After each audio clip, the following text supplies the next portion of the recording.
हर कहानी में hero villain को हरा देता है और कहानी खत्म हो जाती है। लेकिन क्या आपने कभी सोचा है उसके बाद क्या होता है? जब सब लोग खुश होते हैं तब किसी एक के लिए सब कुछ खत्म हो रहा होता है। यह कहानी है फ्री रेन की, एक ऐसी मैज जो इंसान नहीं बल्कि एक एल्फ है, और एल्फ की जिंदगी हम इंसानों से 1000 गुना लंबी होती है। एक दिन हीरो हिमेल और उसकी टीम डेमन किंग को हरा देते हैं। दुनिया बच जाती है, लोग जश्न मनाते हैं और सब एक दूसरे से कहते हैं 50 साल बाद फिर मिलेंगे।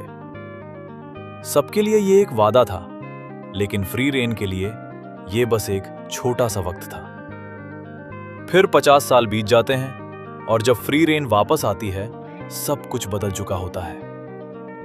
हिमेल जो कभी हीरो था अब एक बूढ़ा इंसान बन चुका होता है। फ्री रेन उसे देखती है, लेकिन उसके लिए कुछ भी नहीं बदला। उसके लिए वो बस कल की बात थी, लेकिन हिमेल के लिए वो उसकी पूरी जिंदगी थी। कुछ ही समय बाद हिमेल की मौत हो जाती है।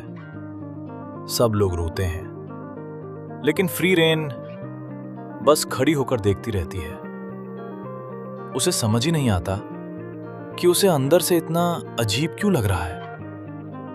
और उसी पल उसे एहसास होता है कि उसने कभी हिमेल को समझने की कोशिश ही नहीं की। उसने कभी उनके साथ बिताए हुए समय की कीमत महसूस ही नहीं की।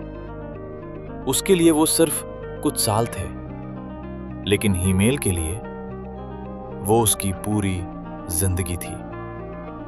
यहीं से फ्री रेन फैसला करती है कि वो एक नई यात्रा शुरू करेगी। इस बार किसी दुश्मन को हराने के लिए नहीं, बल्कि लोगों को समझने के लिए, उन भावनाओं को महसूस करने के लिए जिन्हें वो कभी समझ नहीं पाई। और इसी तरह एक नई यात्रा शुरू होती है, जहां हर नया इंसान फ्री रेन को कुछ नया सिखाने वाला है। लेकिन सबसे बड़ा सवाल अभी भी वही है, क्या फ्री रेन कभी किसी को सच में समझ पाएगी?